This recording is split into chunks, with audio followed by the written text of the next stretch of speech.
अस्सलाम वालेकुम ख़वातीन व हज़रात। तो कैसे हैं आप सब लोग? उम्मीद करता हूँ कि आप सब खैरियत से होंगे। तो दोस्तों, मैं जानता हूँ कि मेरी इस हफ़्ते कोई भी स्टोरी नहीं आई, तो इसके लिए मैं आपसे बहुत बहुत माज़रत चाहूँगा। तो इंशाल्लाह इस नेक्स्ट वीक से जो वीक आ रहा है, इससे जो है हमारा शेड्यूल बिल्कुल सेट हो जाएगा और वैसी ही स्टोरी आएगी, एक हफ़्ते में एक स्टोरी और एक मूवी। तो आज आपके लिए आपका भाई एनाबेला क्रिएशन की मूवी लेके आ चुका है एक्सप्लेनेशन में। तो चलते हैं अपनी मूवी की तरफ।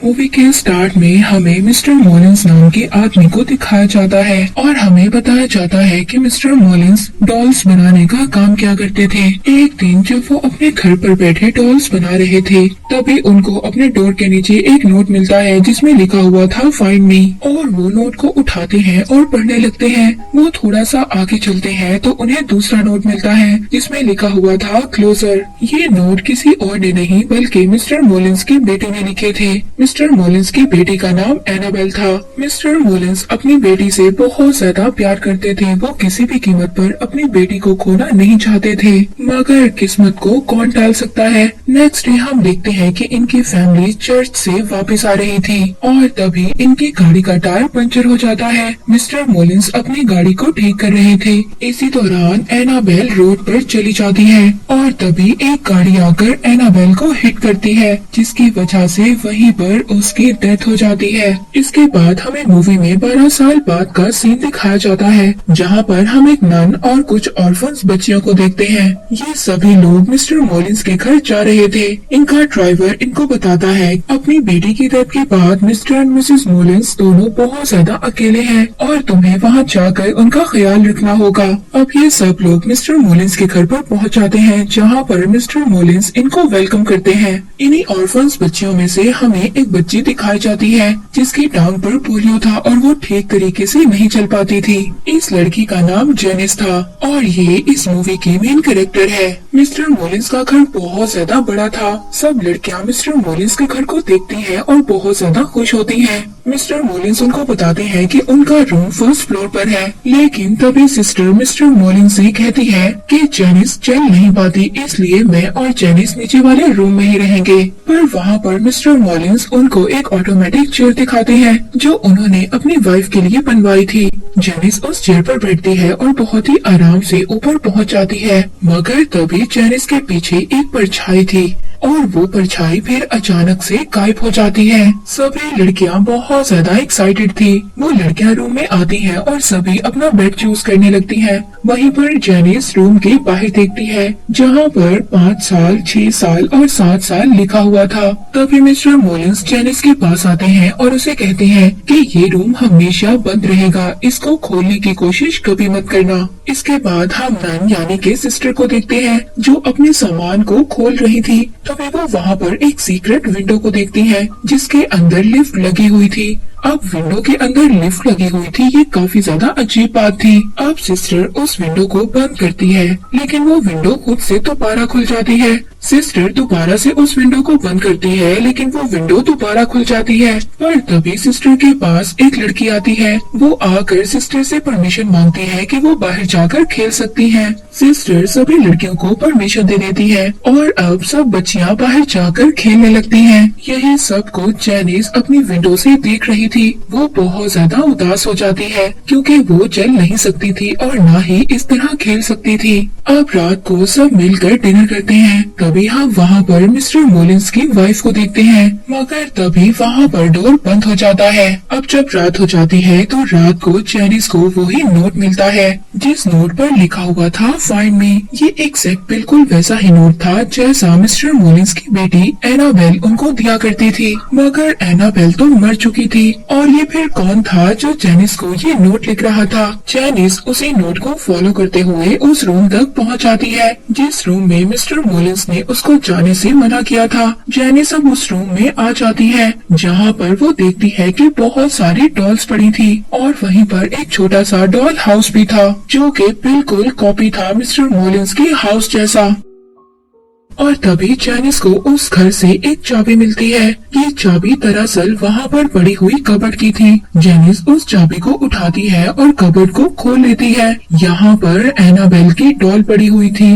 ये डॉल दिखने में बहुत ज्यादा हॉरर थी, मगर जैनिस उस डॉल को देखती है और कबर्ड बंद कर देती है, लेकिन वो कबर्ड दोबारा से खुल जाती है। जैनिस दोबारा उस कबर्ड को बंद करती है, लेकिन वो कबर्ड फिर दोबारा से खुल जाती है। ऐसा लग रहा था कि एनाबेल उसको अपने पास बुला रही है। अब जैनिस उस डॉल पर एक कपड़ा डाल देती है, मगर जैनिस जब विंडो से बाहर देख रही थी तो मिस्टर मॉलिंस उसको देख लेते हैं। और अब जब जैनिस वहाँ से मिस्टर मॉलिंस को देखकर जाने वाली थी, जब वो पीछे मुड़ती है तो देखती है कि डॉल चल रही थी। जैनिस के पास वो डॉल चल कर आती है और अचानक से गायब हो जाती है। जैनिस उस डॉल को देखकर बहुत ज्यादा डर जाती है, घबरा जाती है। उसको कुछ भी समझ नहीं आ रहा था कि उसके साथ क्या हो रहा है। वो जल्दी से भागती है और भागकर अपने रूम में आकर छुप जाती है। इसके बाद मिस्टर मॉलिंस भी उसको नहीं देख पाते। नेक्स्ट डे हम देखते हैं कि सब लड़कियां बाहर खेल रही थी, मगर जैनिस सिस्टर को कन्फ्रंट करती है कि वो रात को उसी रूम में गई थी जहाँ पर मिस्टर मॉलिंस ने उसको जाने से मना किया था। सिस्टर जैनिस को समझाती है कि हम मिस्टर मॉलिंस के घर पर रहते हैं और हमें उनके सभी रूल्स को फॉलो करना होगा। इसके बाद हम इन ऑर्फन बच्चियों में से सबसे छोटी बच्ची को देखते हैं। वो खेलते हुए सीढ़ियों के बेसमेंट में छुपने के लिए चली जाती है, जहाँ पर उसको वो ही एनाबेल डॉल मिलती है। वो डॉल को घूर कर देखती है,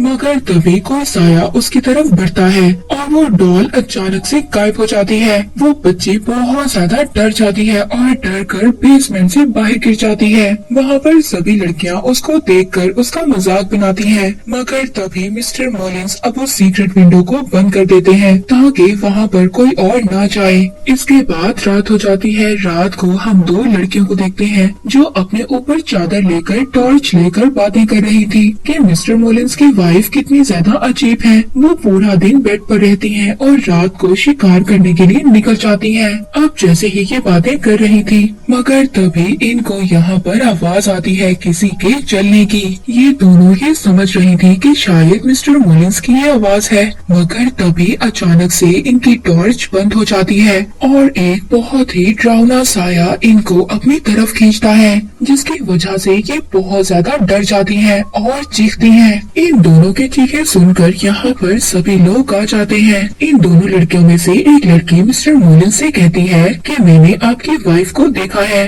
मिस्टर मॉलिंस कहते हैं कि ऐसा पॉसिबल ही नहीं हो सकता, क्योंकि उनकी वाइफ तो कभी चल ही नहीं सकती। इसके बाद हम देखते हैं कि सिस्टर मिसेस मॉलिंस के रूम में जाती है उनकी बेटी की डेथ का अफसोस करने। यहाँ पर हम मिसेस मॉलिंस को पहली बार देखते हैं। वो हमेशा मास्क पहनकर रखती थी। वो ऐसा क्यों करती थी ये बात हमें आगे जाकर पता चलेगी। और हम देखते हैं कि ये सारी बातें जैनिस बाहर खड़ी सुन रही थी। जैनिस वहीं पर एनाबेल और उसकी डॉल की पिक्चर को देखती है और उसको उतार कर वो अपने पास रख लेती है। इसके बाद रात को दोबारा से जैनिस उसी रूम में जाती है, मगर इस बार उसके साथ वो छोटी बच्ची भी होती है। वहाँ पर वो छोटी बच्ची उस एनाबेल के डॉल पर कोई टॉय फेंकती है, जिससे वो डॉल उसको बहुत ज्यादा गुस्से से देखती है। वो छोटी बच्ची लिंडा ये सब कुछ देखकर बहुत ज्यादा डर जाती है और वहाँ से चली जाती है, लेकिन जैनिस अभी भी इसी रूम में थी। जैनिस को वहाँ पर एनाबेल नजर आती है। ये एनाबेल नहीं, ये एनाबेल की सोल थी जो एक मिरर की तरफ देख रही थी। जैनिस एनाबेल से कहती है कि बताओ तुम्हें क्या चाहिए, मैं तुम्हारी मदद कर सकती हूँ, बताओ मुझे क्या चाहिए। और अब जैसे ही जैनिस की बातें एनाबेल सुनती है, एनाबेल पीछे मुड़ती है और मुड़कर बोलती है। उसका फेस पूरी तरह से खराब था। वो अजीब सी हॉरर सी सोल में बदल गई थी। वो जैनिस से कहती है कि मुझे तुम्हारी आत्मा चाहिए। जैनिस बहुत ज्यादा डर जाती है। वो यहाँ से भागने की कोशिश करती है। वो अपनी उसी ऑटोमेटिक चेयर पर बैठती है और नीचे जाने लगती है, मगर वो चेयर दोबारा से ऊपर आ जाती है और अब वो शैतान जैनिस को ऊपर से नीचे फेंक देता है। अब इसी तरह सुबह हो जाती है। सुबह को मिस्टर मॉलिंस जेनिस का इलाज करवाते हैं। जेनिस सिस्टर को बताती है कि इस घर में कोई शैतान है जो मुझे मारने की कोशिश कर रहा है, क्योंकि मैं सबसे ज्यादा कमजोर हूँ। मेरी सोल सबसे ज्यादा वीक है। सिस्टर जेनिस को समझाती है कि तुम्हारी बॉडी जरूर वीक है, लेकिन तुम्हारी सोल बिल्कुल भी वीक नहीं है, वो हमसे भी ज्यादा स्ट्रॉन्ग है। इसके बाद हम देखते हैं कि रात को लिंडा को उसी रूम से आवाज आती है। वो उसी रूम के पास जाती है और पास जाकर वो बाहर से देखती है। वो देखती है कि वो डॉल चेयर पर बैठकर झूले ले रही थी। ये बहुत ज्यादा अजीब था। वो बहुत ज्यादा डर जाती है, मगर लिंडा फिर भी देखना चाहती थी क्या इस रूम में वाकई ही कोई शैतान है। वो अपने टॉय गन से एक रस्सी बांधती है और उस रूम की तरफ करती है, मगर तभी वो शैतान उसकी वो टॉय गन छीन लेता है। लिंडा बहुत ज्यादा डर जाती है और डर कर अपने बेड पर जाकर छुप जाती है और वो शैतान वहाँ पर आता है और अपनी डॉल लेकर चला जाता है। नेक्स्ट मॉर्निंग एक और अजीब सी बात होती है। सिस्टर एनाबेल को बाहर लेकर घूमने जाती है, मगर तभी वो सिस्टर अचानक से शैतान में बदल जाती है और वो जेनिस को ले जाकर एक स्टोर रूम में फेंक देती है और वहाँ पर बंद कर देती है। जेनिस को वहाँ पर एनाबेल नजर आती है। एनाबेल जेनिस के अंदर अपना सारा खून फेंक देती है, यानी कि जो स्पिरिट अभी तक एनाबेल की शक्ल में नजर आ रही थी वो अब जेनिस के अंदर जा चुकी थी। सभी लोग जेनिस की जब चीखें सुनते हैं तो वहाँ पर आ जाते हैं, मगर जेनिस सबको ये दिखा रही थी कि वो बिल्कुल नॉर्मल है, क्योंकि अब वो शैतान जेनिस के अंदर जा चुका था। नेक्स्ट डे मिस्टर मॉलिंस लिंडा के पास आते हैं। लिंडा मिस्टर मॉलिंस को सब कुछ सच सच बता देती है कि आपके मना करने के बावजूद जेनिस उस रूम में गई थी और उसने वहाँ से डॉल भी ले ली थी। ये सब बातें सुनकर मिस्टर मॉलिंस को बहुत ज्यादा गुस्सा आता है और वो घबरा भी जाते हैं। वो जल्दी से घर के अंदर जाते हैं, जहाँ पर जाकर वो देखते हैं वो डॉल चेयर पर बैठी थी और साथ ही वहाँ पर उनको अब एक नोट भी मिलता है जिसमें लिखा हुआ था कि डैडी मैंने आपको ढूंढ लिया है। पर तभी वहाँ पर मिस्टर मॉलिंस को जेनिस भी नजर आती है। मिस्टर मॉलिंस जेनिस से पूछते हैं कि मैंने तुम्हें मना किया था उस रूम में नहीं जाना, मगर तभी जेनिस अंधेरे में जाकर गायब हो जाती है और उसकी बॉडी से कोई अजीब सी चीज बाहर आती है। ये वही शैतान था जो जेनिस के अंदर था। मिस्टर मॉलिंस उसकी तरफ क्रॉस का साइन करते हैं, मगर अब वो शैतान एक एक कर मिस्टर मॉलिंस की फिंगर्स को तोड़ देता है और इसके बाद मिस्टर मॉलिंस को भी मार देता है। बेचारे मिस्टर मॉलिंस की भी अब डेथ हो गई थी। सिस्टर जल्दी से जब मिस्टर मॉलिंस की चीख को सुनती है तो अंदर आती है। वो आकर देखती है कि मिस्टर मॉलिंस की बॉडी अजीब सी हालत में पड़ी थी। ऐसा लग रहा था कि उस शैतान ने मिस्टर मॉलिंस की बॉडी का सारा खून चूस लिया है। अब ये इंसिडेंट देखकर सब लड़कियां बहुत ज्यादा डर जाती हैं। लिंडा अब ये डिसाइड करती है कि ये डॉल को फेंक देगी। ये उसी रात उस डॉल को पास कुएं में फेंकने जाती है, मगर सिस्टर उसको जाते हुए देख लेती है। लिंडा उस डॉल को फेंक कर नीचे झुककर देख रही थी, मगर तभी कोई अचानक से चीज उसको अपनी तरफ खींच रही थी। मगर यहाँ पर लिंडा की किस्मत अच्छी थी। सिस्टर आती है और उसको बचा लेती है। लिंडा और सिस्टर दोनों भागकर घर के अंदर आती हैं, जहाँ पर वो देखती हैं कि जेनिस गायब थी और डॉल बेड पर पड़ी हुई थी। सिस्टर को कुछ भी समझ नहीं आ रहा था कि इस घर में क्या हो रहा है। सिस्टर मिसेस मॉलिंस के पास जाती है और जाकर पूछती है कि इस घर में क्या है, ये सब कुछ क्या हो रहा है, क्या इस घर में कोई ब्लैक पावर है जो सबको मार रही है। यहाँ पर सच्चाई पता चलती है। मिसेस मॉलिंस बताती हैं कि उनकी बेटी की डेथ के बाद वो दोनों बहुत ज्यादा अकेले हो गए थे, इसीलिए उन्होंने फैसला किया कि वो अपनी बेटी को वापस लाएंगे। इसके लिए उन्हें चाहे कुछ भी करना पड़े, लेकिन ये नुकसान इतना ज्यादा बड़ा होगा उन्होंने कभी भी नहीं सोचा था।